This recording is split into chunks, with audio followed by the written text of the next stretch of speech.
प्यारे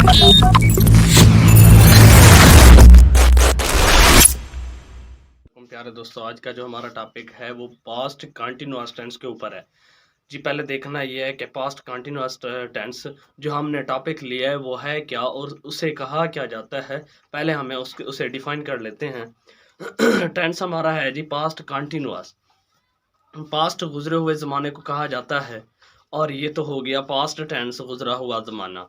और कंटिन्यूअस जारी होने को कहा जाता है, मुसलसल जारी। पास्ट कंटिन्यूअस टेंस का मतलब हुआ कि फेल माजी जारी, फेल माजी जारी, यही बस इसका मीनिंग है। और इसके अंदर जो भी हमारी स्पीकिंग होगी उसके अंदर एक तसलसल जारी होने को, फेल जो होगा वो जारी होने को, हरकत जारी होने को शो करेगा। किस तरह से? वो काम कर रहे थे, हम आ रहे थे, वो जा रहे थे, तुम खाना खा रहे थे, अली गाड़ी चला रहा था। इस सिचुएशन में तमाम का तमाम जो प्रोसेस होगा उसके अंदर जो भी स्पीकिंग होगी उसके अंदर रहा, रही, रहे का ज़िक्र होगा और लास्ट में था, थी, थे का ज़िक्र होगा जो कि हमारे टेंस पास्ट को शो करेगा। रहा, रही, रहे का ज़िक्र जो होगा जो हमारे कंटीन्यूअस फेल को शो करेगा। अभी देखते हैं, हम सेंटेंस बनाते हैं जी एक्सरसाइज के साथ और इसके फार्मूलाज जो हैं, हेल्पिंग वर्ब जो हैं, बीइंग द वर्ब जो हैं और फॉर्म ऑफ वर्ब जो हैं उनको भी देखते हैं और सेंटेंस की शेप में इन्हें लाते हैं। पास्ट कंटीन्यूअस टेंस है, इसलिए पहले देखना यह है कि इसकी पहचान क्या होगी।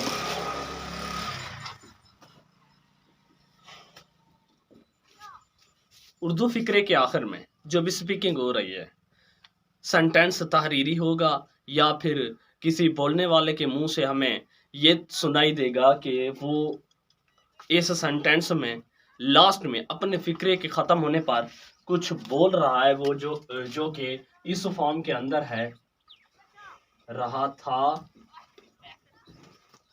रही थी, रहे थे,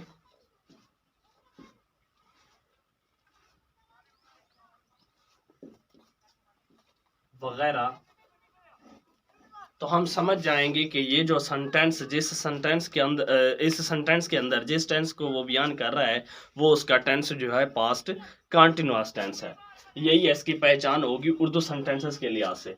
अभी हम इंग्लिश सेंटेंसेस पर आते हैं, उसका स्ट्रक्चर क्या होगा और उसे बनाया कैसे जाएगा। इंग्लिश के लिहाज से सेंटेंस का जो स्ट्रक्चर होता है बेसिकली उसके अंदर सब्जेक्ट प्लस प्रेडिकेट होता है।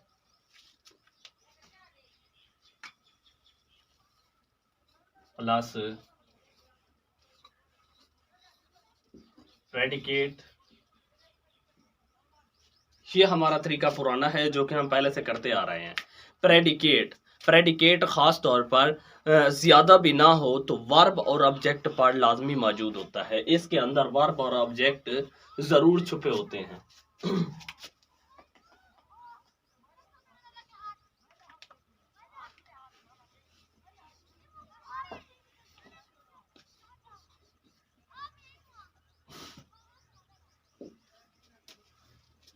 Plus subject same to same आएगा। अब वर्ब, हमारा सेंटेंस है, सॉरी हमारा टेंस जो है पास्ट कंटिन्यूअस का है, इसके अंदर वर्ब किस तरह के होंगे पहले देखने। हमेशा से आप लोग देखते आ रहे हो जस्ट दो टेंसेस होते हैं जिनके सिंपल सेंटेंसेस में हेल्पिंग द वर्ब यूज नहीं होते, वो होता है हमारा पास्ट इंडेफी और प्रेजेंट इंडेफी। बाकी सबके साथ हेल्पिंग द वर्ब जरूर राइट किए जाते हैं चाहे सेंटेंस सिंपल ही क्यों नहीं है। हाँ, प्रेजेंट और पास्ट दोनों इंडेफी की शक्ल में भी उनके अंदर हेल्पिंग द वर्ब होते हैं, बीइंग द वर्ब होते हैं, उस वक्त होते हैं जब वो नेगेटिव या इंटेरोगेटिव सेंटेंस होते हैं। अदरवाइज सिंपल सेंटेंस के लिए उनके अंदर भी मौजूद नहीं होते। लेकिन हम पास्ट कंटिन्यूअस को डिस्कस कर रहे हैं, इसके अंदर हेल्पिंग द वर्ब लाजमी पाया जाता है। और अब ये दो वर्ब के अंदर तकसीम हो जाएगा। एक होगा हमारा वाज, वर, जो कि बीइंग द वर्ब है, हेल्पिंग द वर्ब है,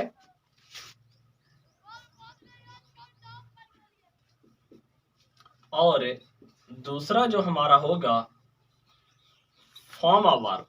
फॉर्म ऑफ वर्ब होगा हमारा फर्स्ट फॉर्म प्लस आईएनजी। इसका मतलब fourth form of verb. First form of verb plus ING का इस्तेमाल होगा। मैं आप लोगों को पहले भी जो हमारे लेक्चर गुजर चुके हैं, वीडियोस गुजर चुकी हैं, उनके अंदर हमने टेंसेस डिस्कस किए हैं, जिनके अंदर present indefinite Kanti perfect Kanti थे, और इसी तरह से पास्ट इंडेफिनिट को भी हमने डिस्कस किया था। मैंने पहले बताया था जब हम प्रेजेंट कांटी या प्रेजेंट परफेक्ट कांटी में थे, मैंने आप लोगों को बताया था कि हमारे 6 टेंसेस जो होते हैं जिनके अंदर आईएनजी फॉर्म का इस्तेमाल होता है, first form verb plus ING का इस्तेमाल होता है, उसके अंदर कंटीन्यूअस फेल वाले होते हैं। कंटिन्यूअस फेल वाले जितने भी टेंसेस होंगे उनके अंदर हम first form of verb plus ING का इस्तेमाल करेंगे, वो चाहे present continuous, present perfect continuous, past perfect continuous, future perfect continuous, इन 6 टेंसेस के अंदर हम first form of verb plus ING का इस्तेमाल करते हैं, जो कि हमें कंटिन्यूअस देता है। जी नेक्स्ट बढ़ते हैं। ऑब्जेक्ट वैसे का वैसे राइट करेंगे और प्लस फुल स्टॉप। अब सब्जेक्ट जब हमारे पास हेल्पिंग द वर्ब जब हमारे पास 2 किस्म के हैं, वाज और वर की शक्ल में, तो हमें सब्जेक्ट भी 2 ग्रुप्स में तकसीम करने होंगे। जी देखते हैं वो किस तरह से। All the singular subject,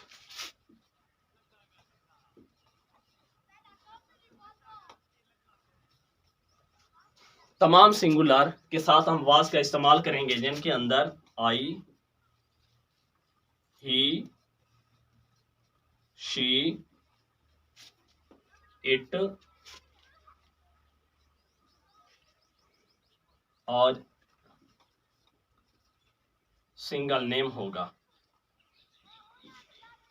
I, he, she, it, जिनके अंदर सिंगल नेम, तमाम पर्सन जो सिंगुलर पर्सन्स हैं, सिंगुलर नाउन्स हैं, सिंगुलर प्रोनाउंस हैं, सिंगुलर पर्सन्स, तमाम के अंदर जो भी हमारे सिंगुलर सब्जेक्ट होंगे उनके साथ हम हेल्पिंग वर्ब वाज का इस्तेमाल करेंगे।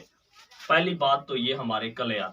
अब दूसरा आते हैं, वर का इस्तेमाल कहाँ पे होगा? All the plural subject, plural person जो होंगे उनके साथ हम वर का इस्तेमाल करेंगे। बस इतना सा है।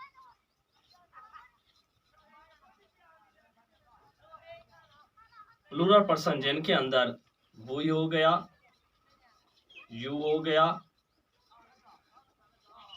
दे हो गया,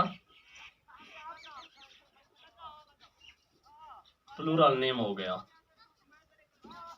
इनके साथ हम वर का इस्तेमाल करेंगे। बस यही आप लोगों का फार्मूला है 2 तरह का। जिनके साथ वाज का इस्तेमाल किया जाएगा वो हमारे सिंगुलर ग्रुप की शक्ल में होंगे, सब्जेक्ट जो होंगे, और जिनके साथ वर का इस्तेमाल किया जाएगा वो हमारे प्लूरल सब्जेक्ट होंगे। अब सेंटेंसेस की तरफ आते हैं, अपनी एक्सरसाइजेस सॉल्व करते हैं।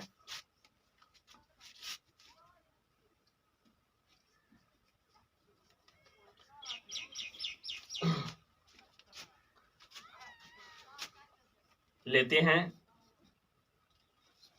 he was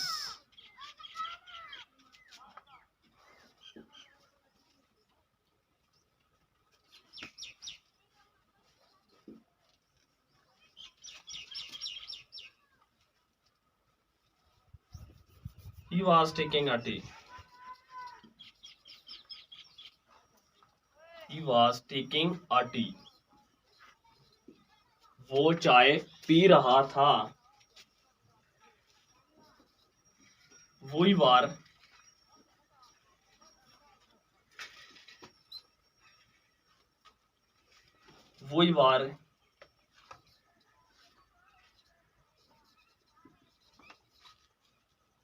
were teaching, हम पढ़ा रहे थे। इसी तरह से नेगेटिव भी कर सकते हो।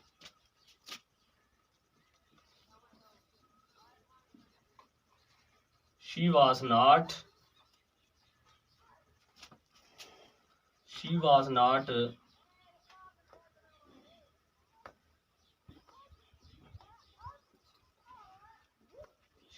not writing। इसी तरह से नेक्स्ट आप लोग दूसरे ग्रुप में से कर सकते हो। They were not drinking water। वो पानी नहीं पी रहे थे। इसी तरह से ये रहे आप लोगों के नेगेटिव और ये रहे आप लोगों के सिंपल। अब इंटरोगेटिव की तरफ आते हैं।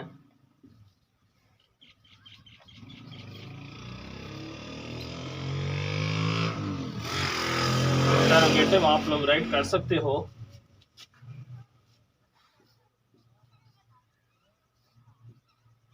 It was, sorry, interrogative right कर रहे हैं। Was it raining,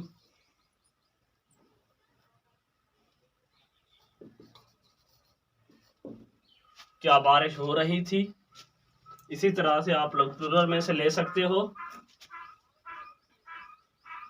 were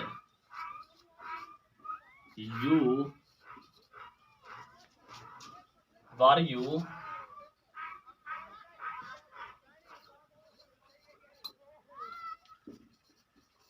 learning an English.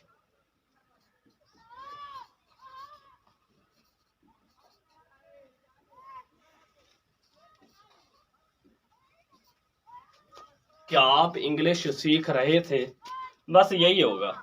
हाँ, नेगेटिव के लिए हमने हेल्पिंग वर्ब के बाद नॉट लगाना होता है और इंटरोगेटिव के लिए हमें हेल्पिंग वर्ब से पहले सब्जेक्ट से पहले अपना being the verb helping verb इमदादी फेल लगाना होता है और सेंटेंस कंप्लीट होने पर क्वेश्चन मार्क देना होता है। बस यही आप लोगों का टेंस है, पास्ट कंटिन्यूअस टेंस, इसके यही रूल्स हैं। शुक्रिया, thank you so much. Next video के लिए मैं आप लोगों का इंतज़ार करूंगा और कमेंट्स में ज़रूर शेयर कीजिएगा। Thank you so much.